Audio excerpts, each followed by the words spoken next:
السلام عليكم إخوان متتبعي قناة منوعات آية وعبدو.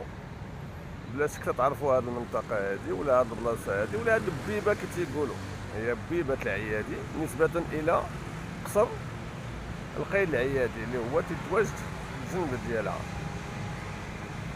الوغ أنا ماشي قصدي هو البيبة، هي غنية عن التعريف هنا في مراكش.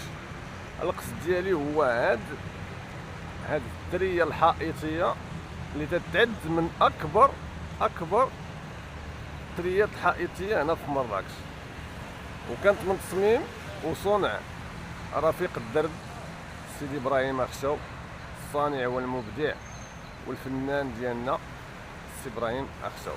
هذا هو اللي بغيت نقول لكم. ولا ذكر البيبة راه تتأدي لجميع الطرق اللي